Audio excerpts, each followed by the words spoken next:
l'exercice numéro 2 du baccalauréat, donc du sujet 2 de mars 2015. C'est un exercice qui traite de suite numérique. Voilà, je vous laisse bien sûr, comme d'habitude, faire des pauses et essayer de traiter le sujet intégralement avant de visionner la correction. C'est un exercice qui peut troubler un petit peu parce qu'il est question de suites qui évoluent conjointement. En fin d'exercice, il y a une petite fonction Python à comprendre. On y va pour la correction.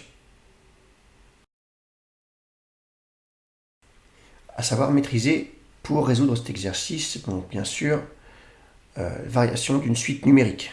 Comment montre-t-on qu'une suite est croissante ou décroissante? Le raisonnement par récurrence, ça il faut maîtriser. Le théorème de comparaison pour les limites de suite. Le théorème des gendarmes. Et on a une petite fonction Python à comprendre, le fameux algorithme du seuil.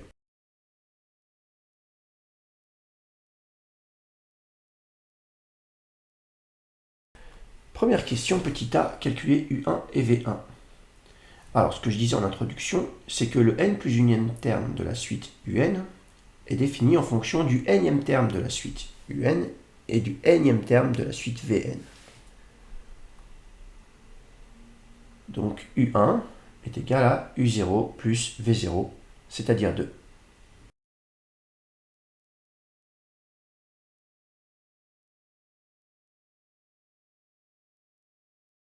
V1, eh bien c'est 2 multiplié par 1 plus 1, c'est-à-dire 3. Petit b, démontrons que la suite Vn est strictement croissante. Attention, attention, à bien lire l'énoncé correctement. C'est écrit qu'on admet que les suites Un et Vn sont à terme positif. Donc pour tout entier naturel n, eh bien Vn plus 1 moins Vn est égal à 2Un.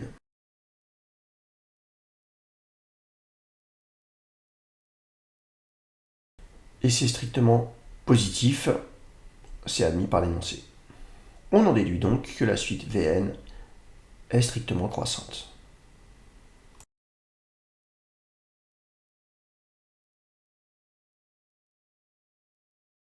Très bien.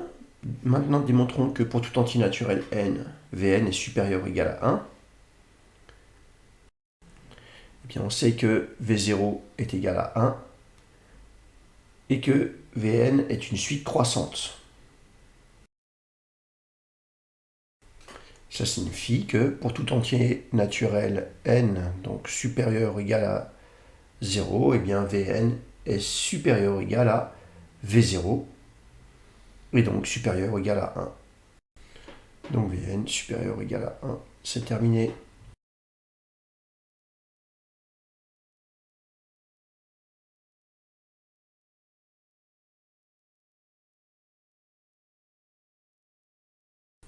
Petit c, une démonstration par récurrence.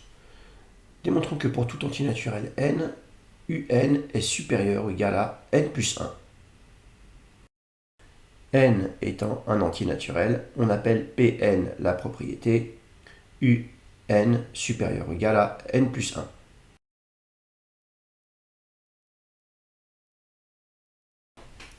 On doit montrer que la propriété Pn est vraie pour tout entier naturel. Donc à l'initialisation, on va démontrer que P0 est vrai. Donc pour n égale 0, U0 est égal à 1, et c'est bien supérieur ou égal à 0 plus 1, c'est-à-dire 1. Donc la propriété P0 est vraie.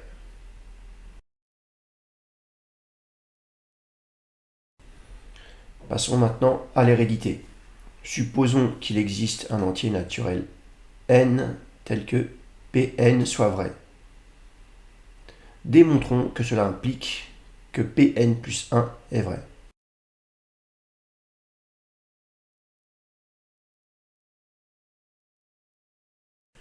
Je rappelle que, par hypothèse, Un plus 1, c'est Un plus Vn. C'est le moment d'utiliser notre hypothèse de récurrence, à savoir UN est supérieur ou égal à n plus 1. Par ailleurs, pour tout entier naturel n, Vn est supérieur ou égal à 1. On l'a démontré dans le petit b. UN est supérieur ou égal à n plus 1, Vn est supérieur ou égal à 1, donc UN plus Vn est supérieur ou égal à n plus 1 plus 1, donc supérieur ou égal à n plus 2. P0 est vrai, et on a bien Pn vrai implique Pn plus 1 vrai pour tout n, donc la propriété Pn est vrai pour tout entier naturel n.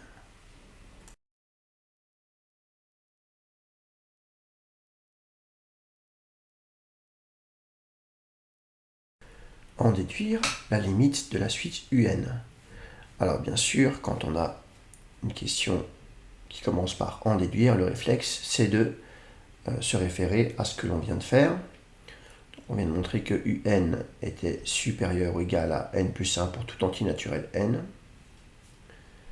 Donc l'idée c'est d'utiliser le théorème de comparaison pour les limites de suite. En effet, pour tout entier naturel n, un supérieur ou égal à n plus 1.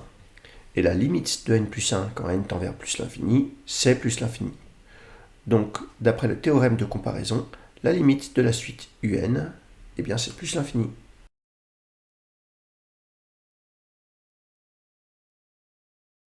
Très bien. On en est au petit 2. On pose pour tout entier naturel n, Rn égale à Vn sur un. Et on admet que Rn carré est égal à 2 plus moins 1 puissance n plus 1 sur un carré. Très bien.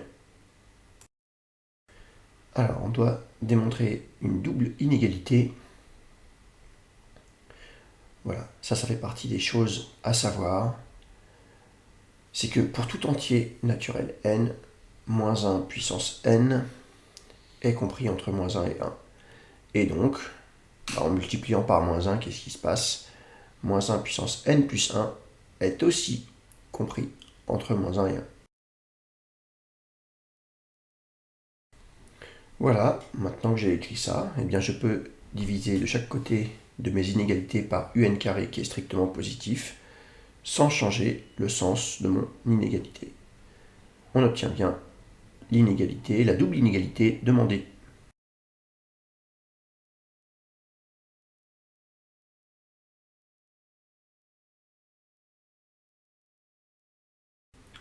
En déduire la limite de moins 1 puissance n plus 1 sur un carré.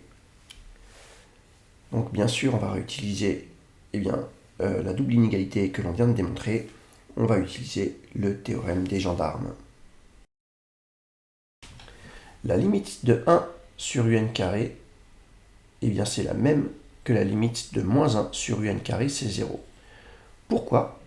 Parce que la suite un carré tend vers plus l'infini. Pourquoi? Parce que la suite un tend vers plus l'infini quand n tend vers plus l'infini. Par passage à l'inverse, on obtient deux suites qui tendent vers 0.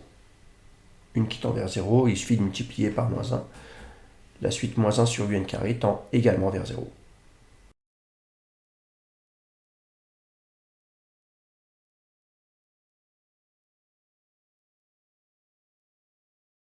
Moins 1 puissance n plus 1 sur un carré est encadré par deux suites qui tendent vers 0. Donc cette suite tend vers 0, d'après le théorème des gendarmes.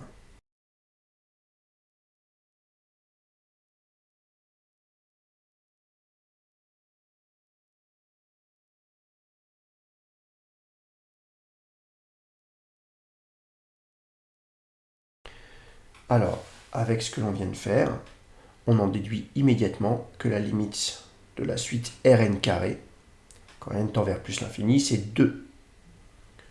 Puisque Rn carré, c'est la somme de deux suites, une suite constante 2 et une suite qui tend vers 0, d'après ce que l'on vient de voir. Alors, essayons d'en déduire la limite de la suite Rn. Alors on sait que Rn est strictement positif comme quotient de suite positive. Maintenant, on peut remarquer que Rn, eh bien, c'est simplement la racine carrée de Rn carré, puisque Rn est positif pour tout entier naturel n. Rn carré tend vers 2, donc Rn tend vers racine de 2.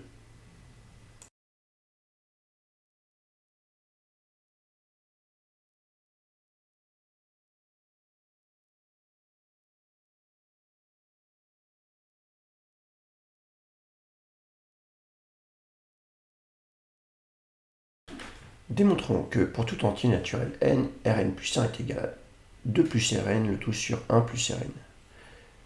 Allons-y.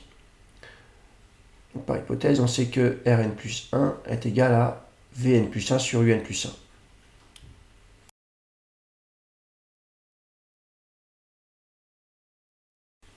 Or, je sais que Vn plus 1 est égal à 2Un plus Vn et que Un plus 1 est égal à Un plus Vn. J'ai plus qu'à remplacer.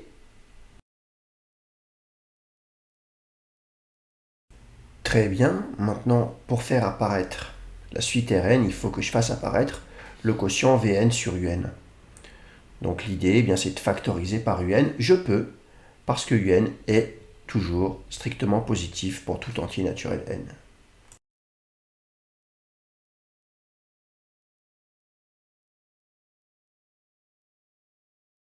Voilà, je peux simplifier par Un et j'ai exactement ce qu'on me demandait. 2 plus Rn sur 1 plus Rn. C'est ce que je voulais démontrer. Petit e, on considère le programme suivant écrit en langage Python. Donc c'est l'algorithme du seuil, c'est vraiment un programme à connaître. Qu'est-ce qu'il permet de faire? Cet algorithme permet de déterminer la plus petite valeur de n pour laquelle la valeur absolue de Rn moins racine de 2 va être inférieure à 10 puissance moins 4. Pour vous en convaincre, j'ai modifié l'algorithme légèrement, histoire de vous faire comprendre ce qui se passe. La petite différence, c'est que j'ai mis un print dans la boucle while. Et que j'ai mis le P en argument.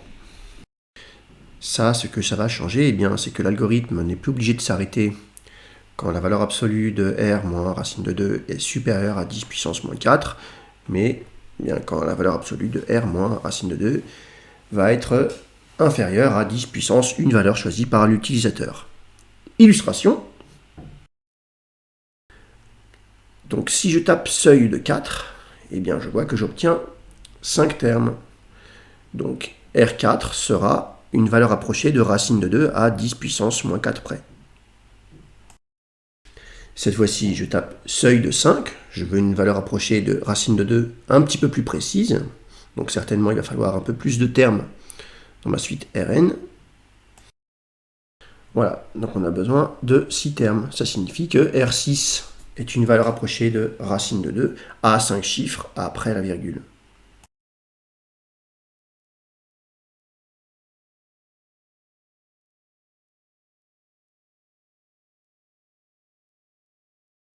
C'est la fin de cet exercice. N'hésitez pas à le dire si vous avez des questions. Travaillez bien.